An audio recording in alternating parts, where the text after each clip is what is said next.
Olá pessoal do Summit Brasil USA. Hoje nós vamos falar sobre imóveis aqui. Você já deve ter assistido a minha palestra aqui, breve, foi um bate-papo na verdade sobre vida nos Estados Unidos, sobre morar nos Estados Unidos.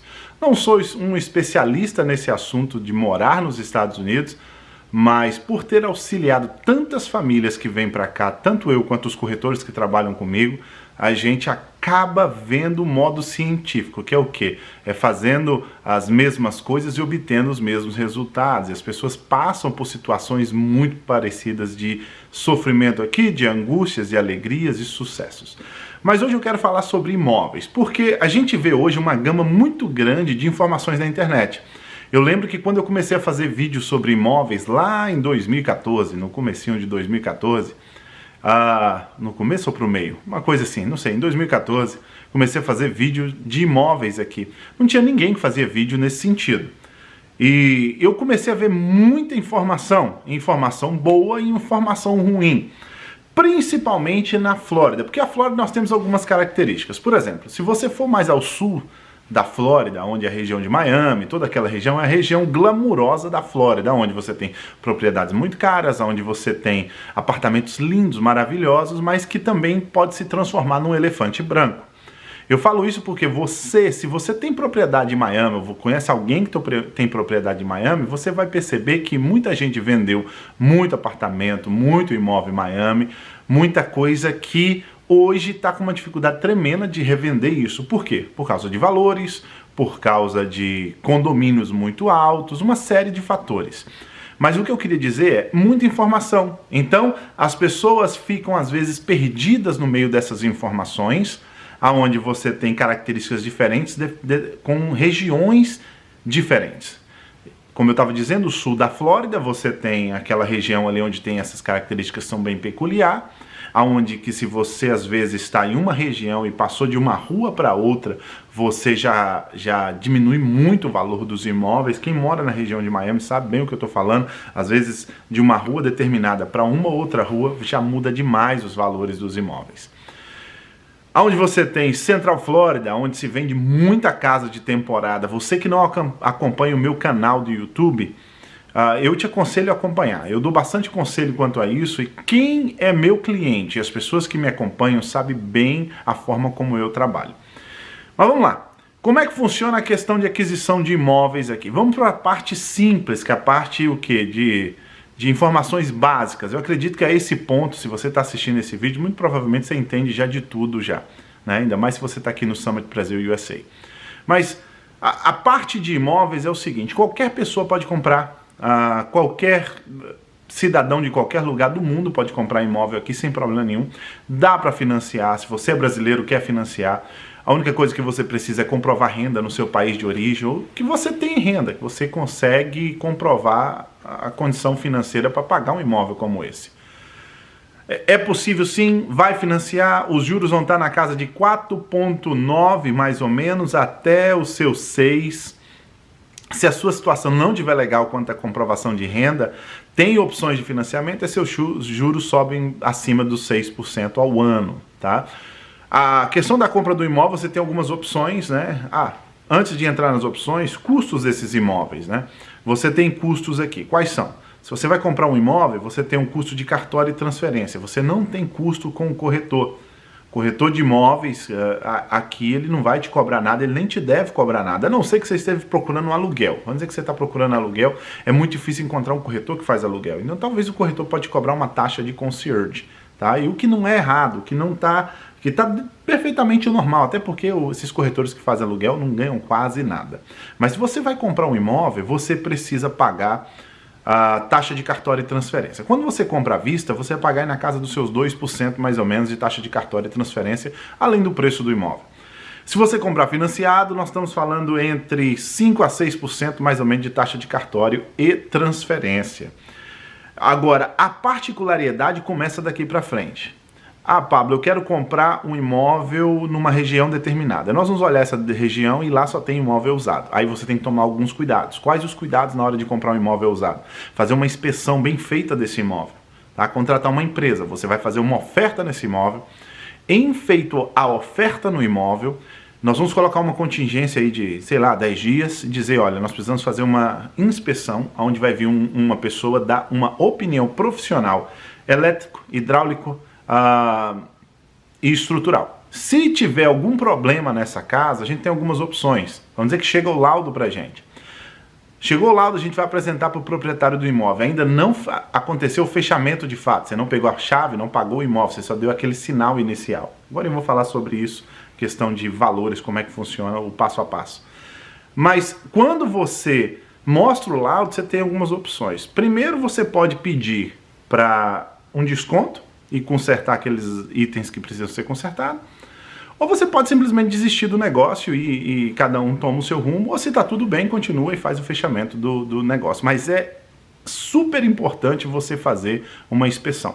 Principalmente imóveis mais antigos. Quem mora na região de Miami sabe bem o que eu estou falando, você convive com imóveis muito antigos e a economia de energia é diferente de imóveis antigos. A proteção contra desastres naturais é super importante. Os imóveis mais novos, os códigos de construção mudaram, então você tem proteções em janelas, você tem proteções nas partes onde segura o telhado, a gente chama de trusses. Você tem essas proteções que só vieram depois de um certo tempo porque passou algum furacão e tiveram que tomar alguma medida diferente. Então, na inspeção, você vai descobrir se teve algum problema, se houve algum tipo de alteração, se adequar aos novos códigos. Ar-condicionado é um negócio bem complicado também de casa mais antiga, pode ser que a sua energia venha muito alta. Você que mora no Brasil às vezes não sabe, mas o ar-condicionado aqui fica ligado o tempo inteiro. Ele fica no automático, chegou a certa temperatura, ele ativa, chegou a temperatura um pouco mais tranquila, ele desliga o ar-condicionado, mas ele fica de fato ligado o tempo inteiro, até porque se desligar pode ter o risco de ter mofo aqui dentro das casas. Então você tem que tomar cuidado quando vai comprar imóveis usados, né? Depois eu vou dar alguns conselhos para vocês quanto aos imóveis em si. Mas esse é o primeiro que eu gostaria de falar.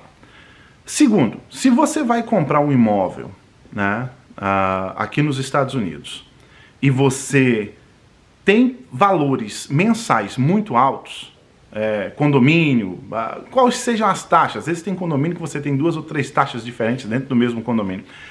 Eu te diria para pensar numa segunda opção, porque todo imóvel aqui que tem valores mensais muito altos, ele pode se tornar um elefante branco. E venda também. Pablo, como é que funciona a liquidez? Liquidez é assim, gente. Se o imóvel ele é acima de um certo valor, vamos dizer na casa de 800 mil dólares, esse é um nicho diferente da sociedade que tem condições de comprar um imóvel acima de 800 mil dólares. Então, consequentemente, ele vai demorar mais a vender. Imóveis aí na casa dos seus 300, 400, 500 mil dólares, ele tem um giro muito rápido que você fica impressionado. Abaixo desse valor, então, nem se fala. Então, você tem que tomar bastante cuidado. Se você pensa numa liquidez alta, talvez não era bom comprar um imóvel muito caro. Eu já tive cliente que chegou em mim e falou, Pablo, eu quero comprar uma casa de 2 milhões de dólares aí em Orlando. Eu falo, por quê? Vamos dar uma olhada numa de 600, de 700, ver se te agrada? Aí a pessoa, mas eu moro numa casa muito boa no Brasil, queria ter uma casa dessa forma aí nos Estados Unidos. Tá bom, vamos olhar. Aí mostra para ele uma casa de 600, ele apaixona, aí o resto do dinheiro a gente pega, compra imóveis menores e gera uma renda de aluguel mensal para essa pessoa. Então, às vezes você tem um preconceito de que o que é muito caro é sempre melhor. Talvez não, talvez com valores menores você consegue comprar coisa muito boa, principalmente se você subir um pouquinho do sul da Flórida. E isso é muito comum aqui, falando em sul, em centro da Flórida. Aonde tem muita opção de imóveis novos, normalmente você tem os valores melhores. Aonde tem local que não há mais espaço para construir, os valores dos imóveis tendem a crescer muito. Você vê a área do sul da Flórida. A área do sul da Flórida, os imóveis são mais caros porque exatamente não tem tanto espaço para construir, para crescer. E o pouco que se encontra, então, o valor vai bem acima. Na região, por exemplo, de Central Florida ou norte da Flórida, aí você já tem muito espaço para construir, tem muito espaço para crescer e, consequentemente, valores baixos de imóveis. Como é que funciona o processo de compra de imóvel aqui para você entender? Se você vai comprar usado, já te falei, você faça uma inspeção bem feita, só fecha o imóvel se você quiser. Financiamento você pode financiar se você quiser. Já viu as taxas, se são à vista ou financiado, quanto que paga. Se você vai comprar novo, existem as opções, o que você faz? Você dá normalmente 10% do valor desse imóvel. e esse imóvel vai construir. Nesse meio tempo, aonde ele está demorando, isso é mais comum em Central Florida. No sul da Flórida tem algumas construtoras que trabalham um pouco diferente, mas a via de regra é dar uns 10% do valor do imóvel e deixa o imóvel construindo. A construtora vai construir, teu dinheiro vai ficar numa conta em juízo, num escrow account aqui, uma conta de escrow, e vão construir com o dinheiro deles. Você só tem que pagar alguma coisa quando a casa ficar pronta. Normalmente é na casa dos seus 6 a 9 meses, mais ou menos, que é o que demora para construir, variando de construtora para construtora. Então, vai demorar esse tempo, você não tem que pagar IPTU, não tem que pagar condomínio, não tem que pagar nada nesse sentido, e só tem que pagar alguma coisa quando a casa de fato ficar pronta e você tiver de pegar a chave da sua casa. Tá? Não, gente, essa é uma pergunta que eu escuto bastante, eu vou falar um não assim para você entender, porque muita gente, Pablo, não dá algum benefício ter um imóvel aí nos Estados Unidos na questão imigratória? Nenhum, gente, nenhum. Eu vou até entrar num assunto aqui que às vezes é um pouco polêmico, tem muito projeto de AB5 aí que promete um apartamento, ou promete uma casa, alguma coisa no próprio projeto de AB5. Se eu fosse você, eu tomaria muito cuidado, porque esse é um processo que tem que haver algum tipo de risco, e se você trocar por um imóvel, alguma coisa, quer dizer que o risco já não está existente. Então, se você vê aquelas propagandas, compre uma casa e ganhe um green card, compre um apartamento e ganhe um green card. Não, isso não é fato, não tem jeito. Se você comprar algo para benefício próprio aqui, não tem nada a ver com a situação de imigração, tá? Um outro detalhe que eu queria falar para vocês é que você, tendo uma casa aqui, não complica a sua vida, ou facilita a sua vida quando você for entrar. Ah, Pablo, eu tenho medo de falar que eu tenho casa nos Estados Unidos quando eu passo na imigração. Não tenha medo, não tem necessidade de ter medo, até porque é recorde público. Aqui, se você não sabe, você sabe quem é o dono da casa que está do teu lado, quanto que ele pagou, se está financiado, você tem acesso a todas as informações. Então não há necessidade de você omitir um fato como esse. Fala, não, estou indo para minha casa, vou ficar na minha casa. Não vai te atrapalhar, mas também não vai te auxiliar, não vai mudar em nada. É simplesmente um investimento que você fez nos Estados Unidos. Mas o processo de compra da nova, como eu estava falando com vocês, você dá esse valor e espera se construir a casa. Nesse intermeio, assim que você der esses 10%, você pode escolher os acabamentos da sua casa. Aqui no Brasil, quando a gente fala assim, vamos comprar um lote e construir, você quem coordena a construção desse lote. Aqui normalmente a construtora compra um terreno muito grande.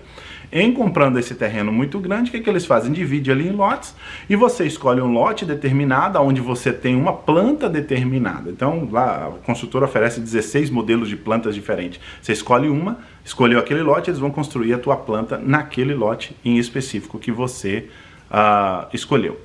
Tá? E aí você vai escolher acabamentos da casa, você vai escolher cor de parede, cor de armário, cor de piso, tudo aquilo que você quiser escolher para sua casa. Tem muita gente que gosta dessa modalidade, né? Lógico que não são todos os locais que você vai encontrar isso aí. Na região de Central Florida tem uma particularidade que se você não me acompanha, ou se você não viu o vídeo meu ainda, você precisa entender isso. Casa de férias. Né? Essas casas que as pessoas usam e quando vão embora deixam alugada para gerar uma renda. Primeiro você precisa entender que isso não é um negócio que vai te gerar rendas absurdas. Não. Pode te gerar uma boa renda? Pode, mas se você trabalhar muito como se fosse uma empresa, uma casa dessa, aí sim você consegue gerar um dinheiro. Eu vou explicar melhor. Vamos dizer que você comprou uma casa aqui, tá? Você comprou uma casa aqui para usar e quando for embora deixar essa casa alugada. Deixou essa casa alugada e fica lá no Brasil, não mexe com nada. As administradoras dessas casas aqui vão cobrar na casa de 20% mais ou menos de taxa de administração para os aluguéis. Então tudo aquilo que você alugar a casa, 20% do que entrar é da administradora, mais $130 mais ou menos por mês, que é a taxa de administração. Eles normalmente não têm um programa muito forte de aluguel dessas casas. E por não ter um programa muito forte de aluguel, suas despesas mensais são altas. Você tem limpar a piscina, você tem que cuidar da detetização, você tem que pagar condomínio, uma série de despesas que você tem que deixar. TV a cabo, internet, telefone, uma série de coisas. Então, se essa renda não for suficiente, você pode chegar no empatar ou ficar às vezes no vermelho. Aí como que ganha dinheiro nisso, Pablo? Como que ganha dinheiro é você tratar como um negócio de fato. Ah, cria um Instagram para essa casa, cria uma página no Facebook, paga propaganda, contrata uma empresa aqui, faz um vídeo promocional, joga aí fora, investe nas pessoas para poder colocar review dessa casa, coloca no Airbnb, coloca no HomeAway, aí sim pode trazer um lucro à casa se trabalhar bem, mas não simplesmente entregar na mão da administradora e deixar o barco correr solto, mas é possível. Mas em realidade, grande parte das pessoas tem sim decepção com essas casas porque criam expectativas demais. Exatamente por quê que criam expectativas demais? Porque há muitas promessas. O corretor, quando vende casa de temporada aqui, ele ganha 3 vezes mais de comissão na casa de temporada nova do que na área residencial, por exemplo. Então, quando você compra na área residencial, o corretor ganha 3%. Na área de temporada, ele vai ganhar 3 vezes mais. Então, como o incentivo é muito alto, às vezes as promessas são bastante exageradas. Bastante exageradas. As pessoas às vezes acham até que eu sou contra a casa de temporada. Não, de fato, de forma nenhuma. Eu não sou contra a casa de temporada. Não tenho nada contra a casa de temporada. Eu só acho que você precisa saber o que você está comprando e a gente determinar aquilo que você precisa. Ah, Pablo, eu quero comprar um imóvel, quero usar e quando for embora quero deixar ele fechado. Para que casa de temporada? Vamos para a área residencial. Se você não quer que ninguém alugue a sua casa, vamos para a área residencial porque a liquidez é maior, a valorização é muito maior, as escolas são melhores. Ah, eu penso em morar aí daqui 3 anos. Então, se você comprou na área de temporada, você vai ter que vender a casa de temporada e comprar uma área na área residencial. Porque se você não sabe, as escolas aqui estão atreladas diretamente ao endereço que você mora. Ou seja, se você mora em Winter Garden, você não pode estudar na escola de Celebration. Porque essa é uma regra que existe aqui. E as escolas, a valorização das casas, ela está ligada às notas das escolas. Então, a área de temporada, normalmente as notas são baixas, as pessoas não têm muito compromisso com a escola, porque é um local onde há uma rotatividade muito grande de pessoas que entram e saem naquele local. E, consequentemente, aquilo que eu falei, não tem uma valorização boa por causa das notas das escolas, porque está ligado diretamente, não tem uma liquidez muito boa, porque a oferta é muito grande, e outro detalhe, quando você compra uma casa de temporada, a comissão que esse corretor ganha boa é só na nova, na usada ele não ganha essa comissão. Eu te aconselho a assistir um vídeo que eu fiz, desvalorização que poucos falam, no meu canal do YouTube, Pablo Farias na América. Dá uma olhada naquele vídeo para você entender direitinho esse tema. Aliás, eu tenho tanto material bom ali para as pessoas se informarem de forma correta e não fazer um mau investimento, que acho que todo mundo que investe aqui, mesmo que não use os meus serviços, poderiam escutar esse material, porque eu não tenho pretensão nenhuma quando eu ligo a câmera e começo a fazer esses tipos de vídeos, simplesmente para ensinar vocês. Por exemplo, eu dou toque para as pessoas comprar casa de temporada usada, porque é muito difícil o corretor mostrar, porque ele quer mostrar uma nova, onde ele ganha mais comissão, mas só que na usada você já ganha depreciação desse imóvel, e além de tudo de ganhar depreciação, já vem até mobiliado. Então, se você tiver uma boa assessoria aí, eu tenho certeza que dá para encontrar o melhor investimento possível. A área residencial já é outra história, gente. A área residencial com escolas boas aqui só tende a valorizar, a não ser que você for para uma área onde os números estejam muito altos. Teve uma época que, por exemplo, aqui perto do aeroporto tem um local chamado Lake Nona. Ele começou a valorizar, supervalorizar, porque muita coisa ali, o maior centro de pesquisas médicas está ali no centro do lado do aeroporto, o maior centro de pesquisas médicas do mundo.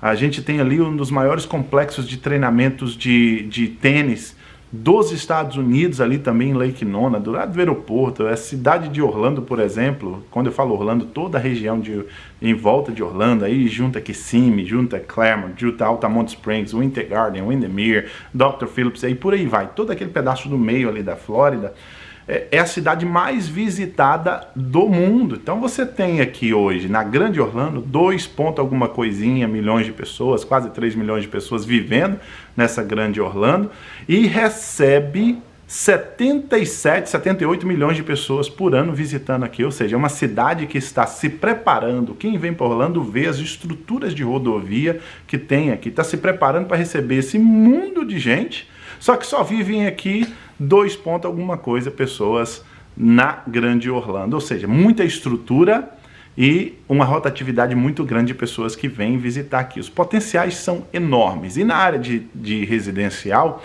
muita gente está enxergando isso.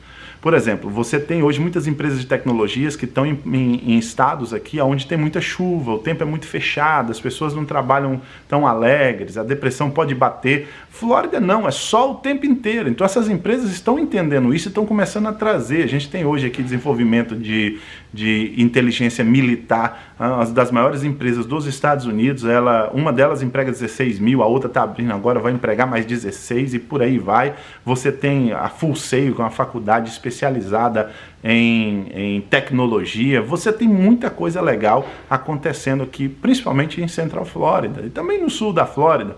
Mas se você quer residir, a gente precisa identificar o teu perfil.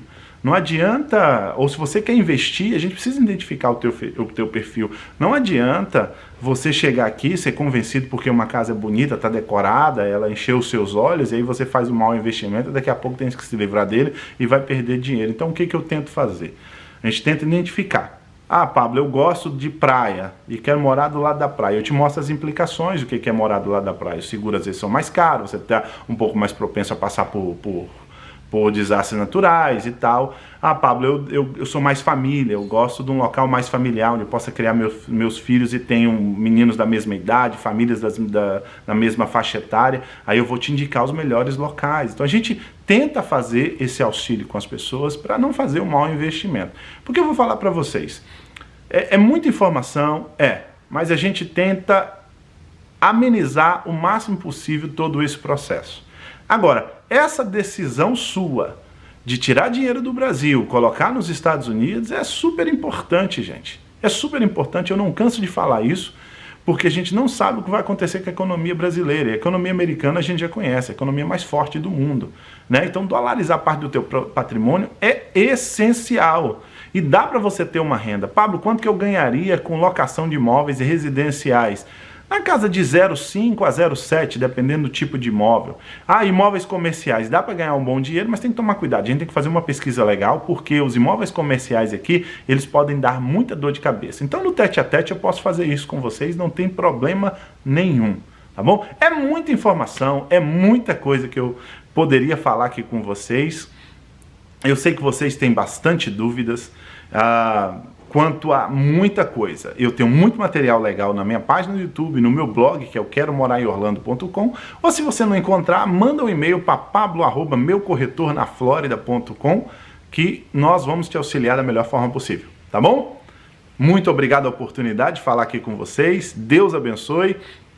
Falei mais do que o homem da cobra aqui, mas eu queria, em pouco tempo aqui, dar um resumo legal sobre investimentos aqui. Vai nessa, porque você vai bem, independente do que seja, onde seja. Eu trabalho aqui na Flórida porque eu acredito que é um estado que você tem uma qualidade de vida muito boa e um custo de vida muito baixo, né? A gente tem uma das taxas mais baixas do país, onde você paga quase nada de imposto comparado com os outros locais, então é muito bom viver. Tanto é que o sonho do americano é aposentar e vir para a Flórida. Deus abençoe vocês, um beijão no coração de todo mundo, fique aí com Summit Brasil USA e até a próxima. Dá uma olhada no canal lá, checa lá. Eu tô indo pro Brasil também, né? Vou pro Brasil em outubro, quem quiser participar das palestras no Brasil em outubro, eu vou estar aí dia 10 em Campinas, não, dia 10 em São Paulo, dia 11 em Campinas, dia 13 em Porto Alegre, dia 15 e 16, Balneário Camboriú, não me lembro qual é o primeiro agora, se é Camboriú primeiro ou Balneário primeiro. Depois vou estar dia 18 em Belo Horizonte, dia 20 em Cuiabá e dia 23 em Brasília. Se você quer participar, manda um e-mail, pablo@meucorretornaflorida.com. Um abração e até a próxima.